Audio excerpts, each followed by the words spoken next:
الحمد للہ رب العالمین والصلاة والسلام على رسوله الكريم اما بعد اعوذ باللہ من الشیطان الرجیم بسم اللہ الرحمن الرحیم یا ایہا الذین آمنوا اتقوا اللہ حق تقاته ولا تموتن الا وانتم مسلمون يا أيها الناس اتقوا ربكم الذي خلقكم من نفس واحدة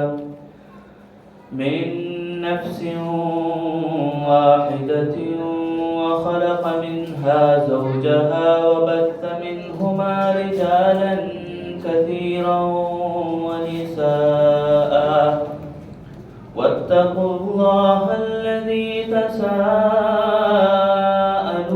به والأرحام إن الله كان عليكم رقيبا يا أيها الذين آمنوا اتقوا الله وقولوا قولا سديدا يصلح لكم أعمالكم ويغفر لكم ذنوبكم ومن يطع الله ورسوله فقد فاز فوزا عظيما. محترم بزرگان دین اور نوجوان ساتھیوں، میرے بھائیوں اور پردے میں بیٹھی خواتین اسلام، تمام قسم کی تعریفیں اس اکیلے اللہ وحدہ لا شریک لہ کے لیے لائق و زیبا ہے، جس نے ساری کائنات کو اکیلے تنہا پیدا کیا. وہی اللہ ہم سب کی عبادتوں کا مستحق ہے. وہی اللہ ہم سبھی لوگوں کو دانا اور کھانا دینے والا اور ہماری زندگیوں کا پالنہار ہے. میرے دینی بھائیوں، آج سیرت صحابیات اس موضوع پر آج کے درس میں انشاءاللہ ہم لوگ 4 صحابیات کے بارے میں سننے جا رہے ہیں. سننے سے پہلے ایک بات ہم ذہن میں رکھ لیں کہ جو باتیں ہم سن رہے ہیں، جو باتیں ہم سنتے ہیں، خاص طور سے جو بھی بات ابھی آپ نے کچھ باتیں دین کے بارے میں سنا صلہ رحمی کے تعلق سے، کہ جو بھی قرآن اور حدیث کی بات سنتے ہیں، چاہے وہ کوئی کسی ٹاپک سے ریلیٹڈ ہو یا کسی موضوع سے جڑا ہوا ہو یا سیرت صحابیات سے جڑا ہوا ہو، تو ہمارے لیے اپنے آپ کی تربیت ہو، یہ مقصد رہے ہمارا. ہماری اپنے آپ کی تربیت ہو، یہی پہلا مقصد ہو. اور بعید نہیں ہے کہ انقلاب ہماری زندگیوں میں آئے، بدلاؤ ہماری زندگیوں میں آئے، ہماری زندگیوں کے اندر چینجز آئے. تو شرط یہ ہے کہ اخلاص، ہم اللہ کو راضی کرنے کے لیے بیٹھیں، اللہ کو راضی کرنے کے لیے ہی سنیں، اور اللہ رب العالمین کو راضی کرنے ہی کے لیے ہم اللہ کے بندوں تک اس پیغام کو پہنچانے کی کوشش کریں، یعنی دعوت اللہ. تو آئیے آج ہم سب سے پہلے صحابیہ کے بارے میں سنیں گے. وہ ہیں جن کے بارے میں سننے جا رہے ہیں، وہ ابو لہب کی بیٹی. ابو لہب یہ دشمن اسلام تھا، نبی صلی اللہ علیہ وسلم کا سخت دشمن تھا.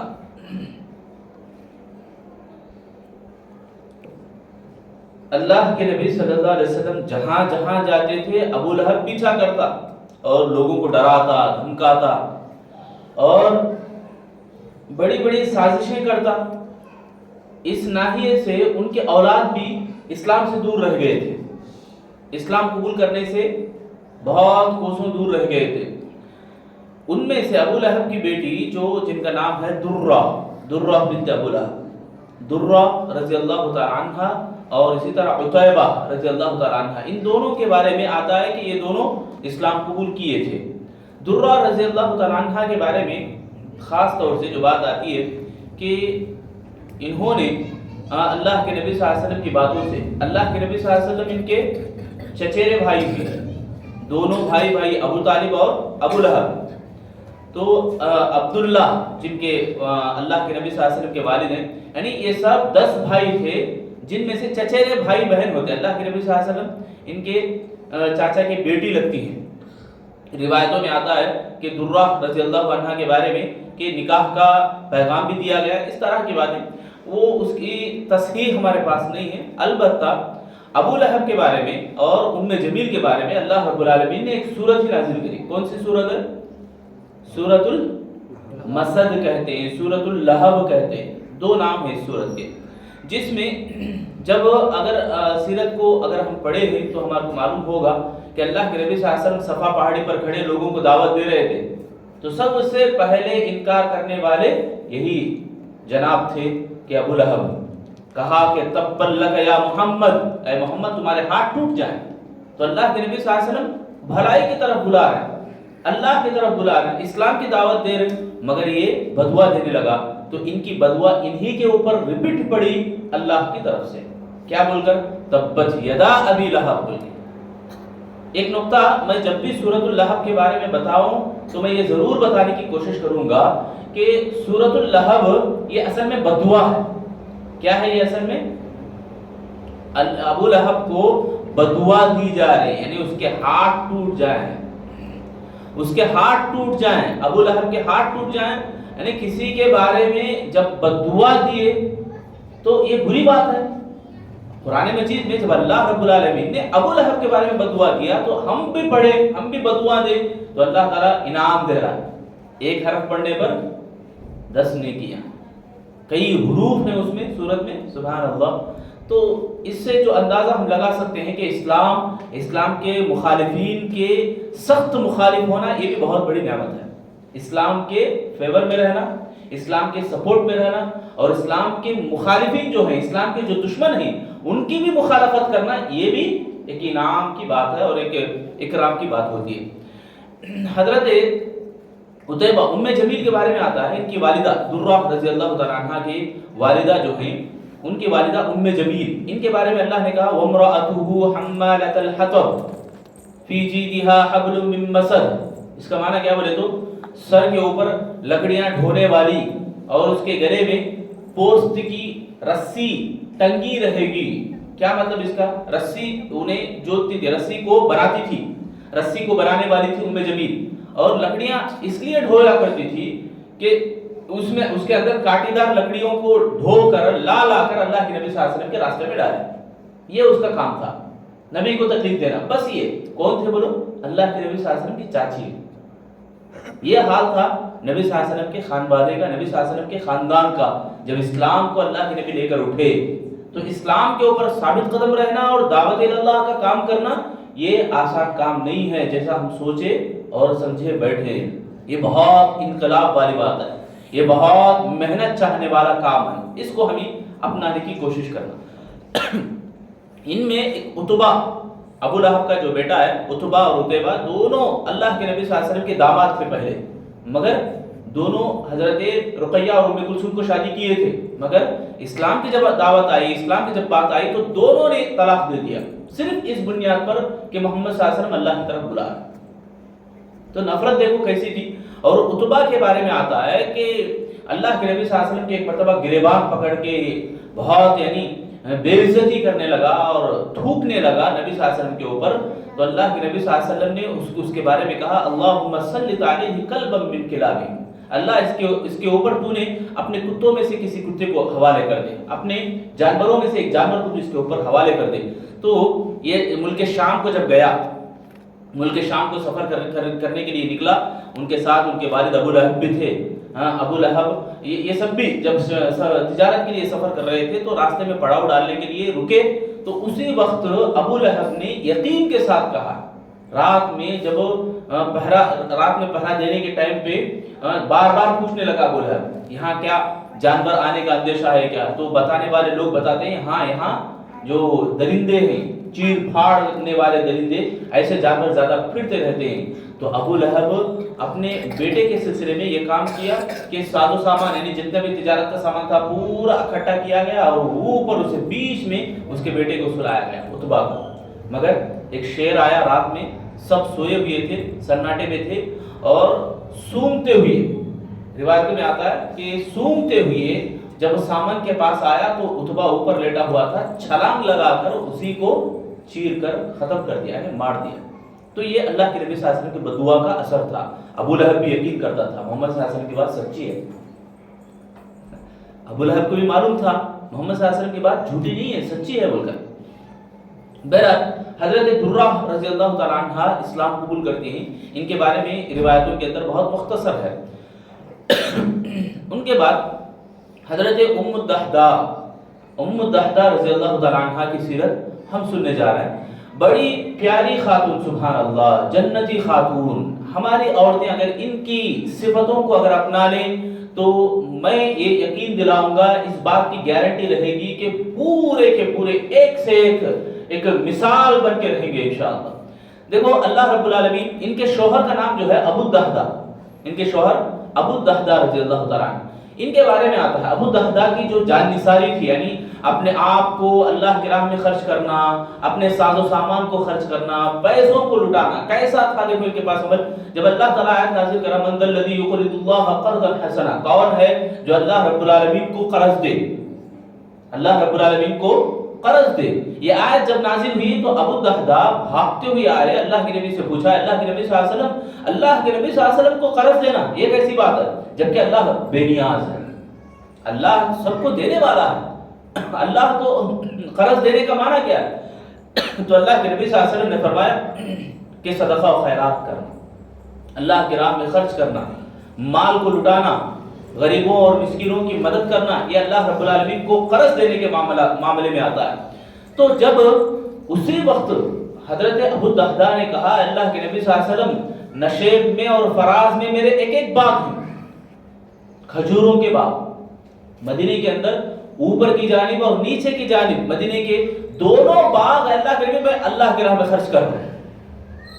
اور یہ بھی بول رہے ہیں ابو الدحدہ کہ میرا گزر بسر انہی باغوں کے اوپر چل رہا ہے, انہی کھجوروں کے درختوں کے اوپر میرا گزر بسر چلتا ہے. اللہ کے نبی صلی اللہ علیہ وسلم نے فرمایا کہ تم ایسا کرو, اجعل احداہما للہ, ایک باغ کو اللہ کی راہ میں خرچ کرو, وَأُخْرَى دَعُوهَا مَعِيشَةً لِعِيَالِكَ, اور دوسرے باغ کو اپنے لیے اپنے گھر بار کے چلانے کے لیے تم رکھ لو. اللہ کے نبی صلی اللہ علیہ وسلم نے مشورہ دیا.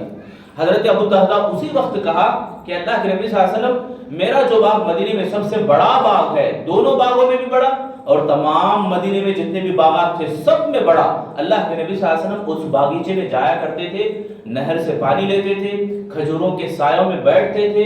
اللہ کے نبی کو وہ باغ بڑا پسند تھا, پورے 600 درخت تھے اس باغ کے اندر, تو پورا باغ اسی وقت اللہ کی راہ میں خرچ کر دیے حضرت ابو الدحدہ. اب آؤ مائی خاتون کے پاس, یعنی جنتی خاتون کے پاس, سبحان اللہ, وہ کیسی خاتون تھی, سبحان اللہ. حضرت ابو الدحدہ جب یہ کہہ دیا تو وہاں دیکھا کہ ان کے بیوی بچے پورے اس باغ میں کھجوروں کو توڑے سمیٹ رہے تھے, کھجوروں کو توڑ کے اپنے جیبوں میں اس طرح سے رکھے ہوئے تھے اور کھیلتے سایوں میں بیٹھے پھرتے تھے, بیٹھ کر چلتے پھرتے تھے.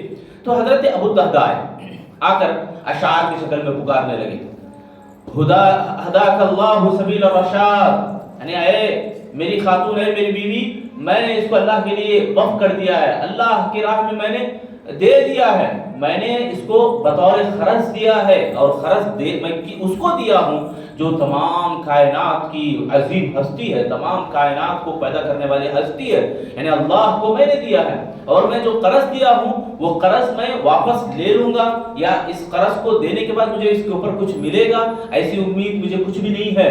ہاں میں اس بات کی گارنٹی دیتا ہوں کہ آخرت میں اس کا دگنا اجر مجھے اور آپ کو عطا ہوگا, اللہ ہم سب کو عطا کرے گا. یہ باتیں کہتے ہوئے ابو الدحدہ پکار رہے ہیں, اے بیوی اور بچوں نکل جاؤ باغ سے, ہم دوسرے باغ کی طرف نکلیں گے. اسی وقت ام الدحدہ, سبحان اللہ, بشرک اللہ بخیر, یہ الفاظ کہتے ہوئے بخیر و فرح, کہ تمہارے لیے خوشخبری ہو, اللہ تمہارے کو خوشی اور عافیت سے نوازے, تمہارے کو خوشحالی عطا کرے. یہ بولتے ہوئے دروازہ, یہ بولتے ہوئے سبحان اللہ, یہ الفاظ عطا کرتے ہوئے بیوی باغیچے کے باہر سے آئے, بیوی باغیچے سے نکل کے آئے, اور نکلتے ہوئے بھی بچوں کے پاس جو کھجورے جیب وغیرہ میں تھے وہ سب نکال کے باغیچے میں ڈال کے نکل گئے. ٹھاٹے مارتے ہوئے, گریبان پھاڑ لیتے ہوئے, کئی کو بیچے جی, کیا کرے جی, کئی کو برباد کر رہے جی, ایسا نہیں بولے. جنتی خاتون، سبحان اللہ. یعنی شوہر کا جو عمل ہے نیک عمل، اللہ کی راہ میں خرچ کرنے والا عمل، اس عمل کو وہ خاتون بھانپ لیتی تھی، سمجھ جایا کرتی تھی، اور فوراً سبحان اللہ یقین دیکھو کیسا ہوا کرتا تھا، یقین کس طرح سے ہوا کرتا تھا اللہ رب العالمین کے عطا کرنے پر، اللہ تعالیٰ کی راہ میں خرچ کرنے پر اللہ تعالیٰ کیا کیا دے گا، اس بات پر کیسا یقین تھا. دیکھو سبحان اللہ. خواتین یعنی صحابہ اور صحابیات کے بارے میں یہ باتیں سبحان اللہ ایسی باتیں ہمارے لیے ہوش اڑا دینے والی باتیں. پورا باغیچہ ایک ہی وقت میں اللہ کی راہ میں خرچ کرنا یہ کتنی بڑی بات ہے. تو یہ تھی حضرت ام الدہدہ رضی اللہ تعالیٰ عنہ. یہ حضرت عمر بن خطاب رضی اللہ عنہ کے زمانے تک بھی رہی، ان کے بعد کے دور کو بھی انہوں نے دیکھا. ان کے بعد جو صحابی آئیں حضرت حبیبہ بنت خارجہ، یہ ابو بکر صدیق رضی اللہ عنہ کی اہلیہ. جب مکے سے صحابہ اکرام مدینے کو آئے، مکے سے مدینے کو جب ہجرت کر کے آئے، کیا بولتے ہیں ان کو؟ مہاجرین. اور مدینے میں جو لوگ تھے ان کو کیا بولتے ہیں؟ انصار. انصار اور مہاجرین کے بیچ میں جب معاہدہ ہوا، یعنی جب اللہ کے نبی صلی اللہ علیہ وسلم نے دونوں کو مواخات کروائے، بھائی چارگی ہوئی دونوں کے بیچ میں، تو حضرت ابو بکر رضی اللہ تعالیٰ عنہ حضرت خارجہ کے پاس رکے. خارجہ رضی اللہ عنہ اسی وقت ان کی جو بیٹی تھی ان کا نام ہے حبیبہ. اسی وقت انہوں نے اپنی بیٹی کو ابو بکر کے حوالے کر دیا اور ان سے نکاح کروا دیا. یہ نثار دیکھو، اسی لیے انصار ان کو کہا گیا. نثار بولے تو نچھاور ہونا، اپنے آپ کو وقف کرنا اللہ کی راہ میں. اور مہاجرین سبحان اللہ، یہ جو صحابہ اللہ کی راہ میں اپنے گھر بار کو چھوڑ کے آئے، مکہ پورا جائیداد، ان کے پراپرٹیز، خاندان پوروں کو خیر بات کر کے اللہ کے لیے نکل کے آئے تھے. تو یہاں آنے کے بعد انہوں نے بھی یعنی انصار صحابہ نے بھی آگے بڑھ کر ان کی ایسی مدد کی جس کی مثال ہمارے کو کہیں بھی نہیں ملتی، جس کی مثال ہمارے کو کہیں بھی نظر نہیں آتی. تو حضرت حبیبہ رضی اللہ تعالیٰ عنہ یہ حضرت خارجہ کی بیٹی تھی اور ابو بکر صدیق رضی اللہ تعالیٰ عنہ کی بیوی تھی. مدینے کے اندر ان کا جو گھر ہے السخ نامی ایک علاقہ ہے، ذرا اوپر کی جانب، کچھ گھراں ہوتے نہیں پہاڑ کے اوپر، اس طرح سے اوپر کی جانب بلندی کے اوپر ایک مقام تھا، اس مقام کا نام السخ. اس مقام میں حضرت حبیبہ رہا کرتی تھی، حضرت حبیبہ بنت خارجہ رضی اللہ تعالیٰ عنہ رہا کرتی تھی. ایک مرتبہ کا واقعہ ہے کہ جابر بن عبداللہ رضی اللہ تعالیٰ عنہ کی حدیث ہے، وہ روایت کرتے ہیں ایک مرتبہ اللہ کے نبی صلی اللہ علیہ وسلم بہت غصے میں بیٹھے اور آس پاس ان کے ازواج بیٹھے ہیں، ازواج مطہرات بیٹھے، اور صحابہ اکرام گھر کے باہر کھڑے ہیں، بہت یعنی جھنڈ جمع ہوا ہے، بہت کثیر تعداد میں صحابہ اکرام جمع ہوئے ہیں. ابو بکر صدیق رضی اللہ عنہ آئے، کسی کو اجازت نہیں دے رہے. اللہ کے نبی صلی اللہ علیہ وسلم سے جب ابو بکر صدیق رضی اللہ عنہ نے اجازت لی تو اللہ کے نبی نے بلا لیا، آ کے بیٹھ گئے. دیکھا تو ماحول بڑا گرم جوشی میں ہے. عمر بن خطاب رضی اللہ عنہ بھی آئے، ان کو بھی اجازت مل گئی. اس کے علاوہ کسی صحابی کو اجازت نہیں ملی. اس کے بعد حضرت ابو بکر صدیق رضی اللہ عنہ نے کہا عمر رضی اللہ تعالیٰ عنہ سے کہ میں اب اللہ کے نبی صلی اللہ علیہ وسلم کے اس غصے کو ہنسی میں بدلوں گا. یہ کہتے ہوئے انہوں نے اللہ کے نبی صلی اللہ علیہ وسلم کے پاس آ کر کہا اے اللہ کے نبی صلی اللہ علیہ وسلم، کیا خارجہ کی بیٹی جب مجھ سے بھی جب خرچ کے لیے پیسے مانگتی ہے تو میں اسے ایسے ہی چھوڑوں گا؟ میں اس کی گردن مروڑوں گا. کون ہے خارجہ کی بیٹی؟ خود کی بیوی ہے. ان کے بارے میں اللہ کے نبی صلی اللہ علیہ وسلم کے سامنے میں جب یہ ذکر کیے تو اللہ کے نبی ہنس پڑے، مسکرانے لگے اللہ کے نبی صلی اللہ علیہ وسلم. تو اللہ کے نبی صلی اللہ علیہ وسلم اس وقت کہا کہ یہ دیکھو تمہاری بیٹیاں مجھ سے خرچ کے لیے پیسہ مانگ رہے ہیں، یعنی حضرت عائشہ رضی اللہ عنہ کی طرف اشارہ کرتے ہوئے اور تمام ازواج مطہرات کی طرف اشارہ کرتے ہوئے یہ مجھ سے خرچہ مانگ رہے ہیں، یعنی خرچ کے لیے پیسے مانگ رہے ہیں. سبحان اللہ. یہ ایک عجیب ماحول تھا. ابو بکر صدیق رضی اللہ تعالیٰ عنہ نے حضرت حبیبہ رضی اللہ تعالیٰ عنہ کا نام لے کر اس وقت اللہ کے نبی صلی اللہ علیہ وسلم کو مسکراہٹ میں تبدیل کیا. حضرت حافظ بن ابن حجر علیہ رحمہ کا یہ قول کہ ان کا گھرانہ السخ کے علاقے پر تھا. یہ حضرت حبیبہ رضی اللہ تعالیٰ عنہ کے بارے میں رہا. اس کے بعد جن کے بارے میں ہم سننے جا رہے ہیں حضرت خنسہ رضی اللہ تعالیٰ عنہ. مرد تو مرد ہے، مردوں کی مردانگی اپنی جگہ ہے، قوت، بہادری، پہلوانی جو بھی آپ لے لیں، سبحان اللہ، اس خاتون کے پاس آئیں گے تو سب پھیکے پڑ جائیں گے۔ یہ ایسی بہادر خاتون، دل ہونا بولتے رہے، دل جگر ہونا، دم ہونا جگر کے اندر۔ تو ایسا یہ واقعات کی شکل میں ذرا سنو، آپ کو اندازہ ہوگا کہ خاتون یعنی صحابہ اور صحابیات کیسے جیا کرتے تھے۔ اللہ اکبر۔ ان کے بارے میں آتا ہے جب ان کے بھائی معاویہ بن عمر اور ان کے ایک اور بھائی ابو صخر، یہ دونوں بھائی انتقال کر گئے۔ یہ شاعرہ تھی، شاعرہ معلوم ہے، کویتا لکھنے والی۔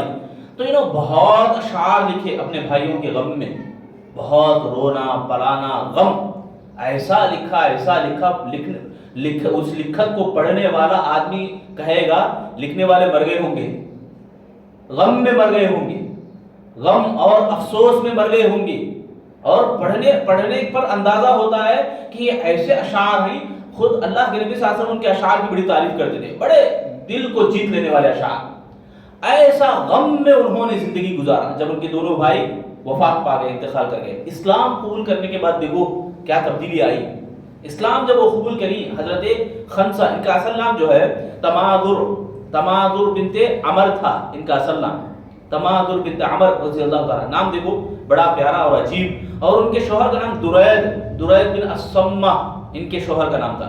تو اللہ کے نبی صلی اللہ علیہ وسلم کے ان کے اشعار بڑے پسند آتے تھے، اور ان کے یعنی بہت غم میں ان کے جو اشعار لکھے گئے تھے۔ جب اسلام انہوں نے قبول کیا، قادسیہ میں، جنگ قادسیہ ایک مشہور جنگ ہے اسلام کے اندر، اس وقت ان کے جو چاروں بیٹے تھے، چاروں بیٹوں کو جو نصیحت انہوں نے کی، نصیحت انہوں نے جب کی، اس نصیحت کے اوپر آپ ذرا غور کرو کس طرح سے انہوں نے نصیحت کی اپنے بیٹوں کو۔ چار بیٹے تھے ان کے، چاروں بیٹوں کو بٹھایا اور کہا دیکھو بیٹو، تم نے اسلام اپنے آپ سے اختیار کیا، اسلام کو تم نے آگے بڑھ کے استقبال کیا اور اپنے گلے لگا لیا، اور ہجرت بھی تم نے اپنے آپ اختیار کرتے ہوئے یعنی خوشی خوشی ہجرت کر کے آئے ہیں۔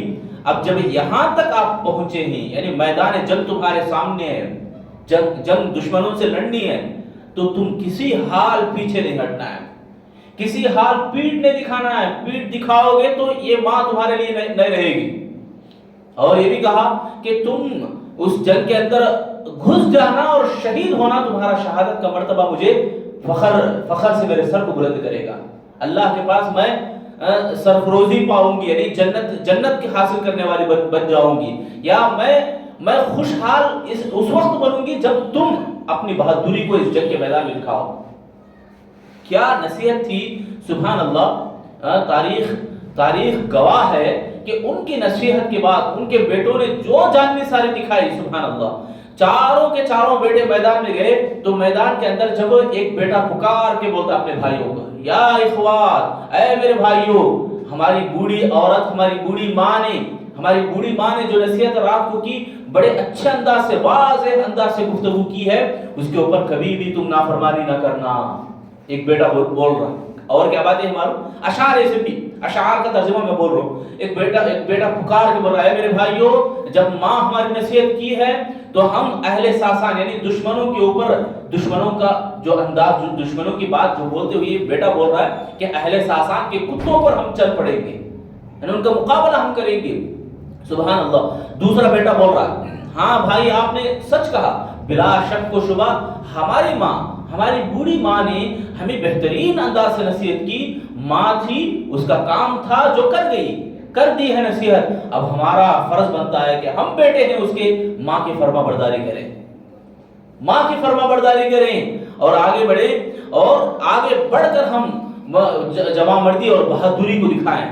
اور تیسرا بیٹا پکار رہا، ماں کے ایک ایک حرف کو ہم یاد رکھیں گے۔ تیسرا بیٹا بول رہا، ماں کے ایک ایک لفظ کو ہم یاد رکھیں گے اور بھولیں گے نہیں، اور ایک بات کی بھی نافرمانی نہیں کریں گے، آگے بڑھیں گے۔ یاد رکھو، یہ جو اہل کسرا ہیں یعنی دشمن، اہل کسرا جو دشمن ہے، اس کو لپیٹ کے ہم رکھ دیں گے۔ کیا جوشیلے باتیں، دیکھو اشعار ایسے کہ ہم اس کے پورے تخت کو الٹ کے رکھیں گے، لپیٹ دیں گے ہم لوگ، یہ بول رہا بیٹا، تیسرا بیٹا۔ چوتھا بیٹا بول رہا، اللہ اکبر، خنسا یا تمازر، جن کا نام ہے اصل نام، ہم خنسا اور عمر ان کے باپ کا نام ہے، ان دونوں کے باپ کے بارے میں بھی بیٹا تعریف کرتے ہوئے کہہ رہا ہمارا باپ ہمیشہ آگے بڑھنے والا تھا، عمر اور خنسا کا میں بیٹا نہیں کہلاؤں گا جب تک کہ میں خوف بن کے دشمن پہ نہ پڑوں۔ اللہ اکبر، خوف بن کے دشمن کو خوف دلانے والا میں بنوں گا، میں اگر نہیں بنا تو میں ان کا بیٹا ہی نہیں۔ کیا الفاظ دیکھو، آج دوستی کے اوپر اور ہمارا کلچر دیکھو، نوجوانوں کا کلچر دیکھو، خواتین کا بھی کلچر دیکھو، کیسے کیسے باتیں ہم کرتے ہیں، قسم کھا لیتے ہیں، کیا کیا جوشیلے باتیں بول دیتے ہیں، سب باتیں بکواس کے اوپر رہتی ہیں۔ یہ دیکھو اصل ہیروز، اصل اسلام کے ہیرو سبحان اللہ بول رہے ہیں کہ میں خوف بن کے دشمن کے اوپر ٹھہروں گا، دشمن کو مجھے دیکھتے ہی خوف آ جانا ہے، میں ایسا بنوں گا، اس طرح سے جوشیلے الفاظ۔ اللہ اکبر۔ اس کے بعد چاروں کے چاروں گھس جاتے ہیں جنگ میں، چاروں کے چاروں شہید ہوتے ہیں، شہیدوں کی ماں کہلائی خنسا رضی اللہ عنہ۔ عمر بن خطاب رضی اللہ تعالیٰ عنہ کے دور میں چاروں بیٹوں کے اوپر حضرت عمر بن خطاب رضی اللہ عنہ ان کو وظیفہ دیا کرتے تھے، سبحان اللہ۔ اس کے بعد یہ ان کی بات دیکھو کیسی ہے، خنسا رضی اللہ عنہ کی جو بات، چاروں بیٹے شہید ہونے کے بعد ان کو جب اطلاع دی جاتی ہے کہ تمہارے چاروں بیٹے شہید ہو گئے، تو وہ کہتے ہیں الحمدللہ الذی شرفنی بقتلہ، اللہ تعالیٰ کی تعریف ہے جس نے ان کے قتل کے بعد، ان کی شہادت کے بعد مجھے شرف عطا کیا، اب جا کر مجھے شرف حاصل ہوا۔ ذرا شروع میں جو باتیں بولا تھا آپ ذرا دہراؤ، خنسا رضی اللہ عنہ کی زندگی پہلے کیسی تھی اسلام سے پہلے، اسلام لانے کے بعد دیکھو تبدیلی کیسی آ گئی۔ خواتین ذرا سنجیدگی اختیار کریں، ذرا سوچنے اور غور کرنے کی عادت ڈالیں، یہاں ذرا حرکت دیں اپنے ذہنوں کو کہ خواتین کس طرح انہوں نے انقلاب برپا کیا اور انقلاب لایا۔ اسلام لانے سے پہلے کیا ماحول تھا، اسلام لانے کے بعد کیسی کیسی مثالیں انہوں نے قائم کی۔ یہ دیکھو ایک خاتون 100 مردوں کی جو بہادری ہے اس کے مقابلے میں برابر نہیں، ان سے بھی زیادہ ہے، ان کو بھی ٹکر مار کے گرا دے گی۔ 100 بہادروں کی بہادری کو گرانے والی ماں، شہیدوں کی ماں، سبحان اللہ، کیسے کیسے عورتیں تھیں، یعنی عجیب لگتا ہے جب سیرتوں کو ہم پڑھتے ہیں۔ اور ایک بات میں آپ کو بتاتا ہوں، یہ سب صحابیات جن کے بارے میں ہم سنتے آ رہے ہیں، پہلے سے سنتے آ رہے ہیں، ایک سلسلہ ہم نے سنا ہے، آپ دیکھ سکتے ہیں کہ یوٹیوب میں بھی مسجد کے چینل کے اندر موجود ہے، کئی صحابیات ہم نے سنی ہیں۔ آج تک میں بھی جو بھی صحابیہ کے بارے میں بیان کیا وہ 1 سال 2 سال میں ہی اسلام قبول کرنے والیاں تھیں، 1 سال اور 2 سال میں، یعنی مدینے میں مصعب بن عمیر آئے تو مدینے کے خواتین اسلام لائے مصعب بن عمیر کے اوپر، اور اللہ کے لیے جب آئے ہجرت کر کے مدینے میں پہلے سال ہجرت کرنے والی خواتین، اور مکے کے اندر جو سمیہ رضی اللہ تعالیٰ عنہ کے بارے میں ہم نے سنا، سب سے پہلی شہیدہ، اور بہت سارے صحابیات کے بارے میں ہم نے سنا جو مکے کے اندر تھی، فاطمہ بنت حضرت ابو طالب کی بیوی، اللہ کے نبی صلی اللہ علیہ وسلم ان کی قبر میں جا کے لیٹ کے دعا کرتے ہیں، ان کی قبر میں، قبر کھودنے کے بعد ان کی میتا کو بازو ہے، ان کی میت بازو ہے، ان کی قبر میں لیٹ کے اللہ کے نبی دعا کرتے ہیں اللہ ان کو عذاب سے بچا لے۔ ایسی خواتین، نبی صلی اللہ علیہ وسلم ان کی قبر میں لیٹنا، دیکھو یہ سب بھی خواتین کے بارے میں جو ہم سن رہے ہیں، یہ ابتدائی یعنی پہلے مرحلے میں انہوں نے اسلام قبول کیا اور آگے بڑھا۔ میں آپ کو ایک نقطہ میں بتانا چاہ رہا ہوں، ایک سبق میں دینا چاہ رہا ہوں، میں بھی اس کا مخاطب ہوں، ہم سب بھی اس کے مخاطب ہیں۔ کیا معلوم ہے، ہم بلا شک و شبہ، یعنی کوئی ڈاؤٹ نہ رہے ہمارے لیے، جب اسلام کی بات آتی ہے تو پہلے مرحلے میں ہم آگے بڑھ جائیں، تبھی چینجز آئیں گے، تبھی بدلاؤ آ سکتا ہے، تبھی انقلاب لا سکتے ہیں ہمیں، یہ معمولی بات نہیں ہے۔ تو حضرت خنسا رضی اللہ تعالیٰ عنہ، سبحان اللہ، ان کا ایک واقعہ پورے تاریخ کو دہلا کے رکھ دیا، یعنی حیران اور ششدر کر کے رکھ دیا ہے، اور بہت ساری سیرتیں اسلام جن سے پھیلا پھولا اور آگے بڑھا، سبحان اللہ، 4 عالم میں پھیلا، اور جب بھی ان کا نام لیا جاتا بڑی خوشی سے سبحان اللہ نام لیتے ہیں۔ یہ امبانی، یہ بڑے بڑے مالدار، یہ سب بھی ان کے بارے میں کوئی بھی تعریف نہیں کرتا، دل سے کوئی تعریف کرتا ہے تو صرف سبحان اللہ مسلمانوں کی۔ آپ سیرتوں کو دیکھ لیں، صحابہ اور صحابیات کے بارے میں، کسی صحابی کے بارے میں بھی کہنے والوں نے یہاں تک کہا، گاندھی کے بارے میں آتا ہے کہ عمر رضی اللہ تعالیٰ عنہ کا عمر کا دور، عمر جیسا کوئی آدمی آج بھی پیدا ہو تو پوری دنیا میں انقلاب لا سکتا ہے. یعنی وہ پڑھنے کے بعد بتا رہا. ابو بکر صدیق رضی اللہ عنہ کا جو خلافت کا دور تھا اس طرح سے آج بھی عمل کرنے پہ آئیں تو پوری دنیا چینج ہو سکتی ہے. یہ معمولی بات نہیں ہے. یہ صحابہ اور صحابیات ہیں، ان کے بارے میں مجھے اور آپ کو بہت کم معلوم ہے، بہت کم معلوم ہے، بہت کم نے ہم نے علم رکھا ہے ان کے بارے میں. ضرورت ہے کہ ان کے بارے میں اور زیادہ ہمیں معلومات حاصل کرنے کی سخت سے سخت ضرورت ہے ہمارے لیے، اپنے آپ کی تربیت کے لیے، اپنے بچوں کی تربیت کے لیے، ٹھیک ٹھیک سنوارنے کے لیے، سدھارنے کے لیے اپنے بچوں کو اور اپنے آپ کو سدھارنے کے لیے ہم سیرتوں کو پڑھنا ہمارے لیے بے حد ضروری ہے. بہرحال آج یہاں پر ہم ختم کرتے ہیں. اللہ تعالیٰ سے ہم دعا کرتے ہیں اللہ تعالیٰ ہم تمام لوگوں کو جو بھی قرآن اور حدیث کی باتیں سنے ہیں، سیرت صحابیات کا جو موضوع ہم نے سنا ہے اور اس کو سن کر اور سمجھ کر عبرت حاصل کرنے کے اللہ ہم سب کو توفیق عطا فرمائے. آمین یا رب العالمین.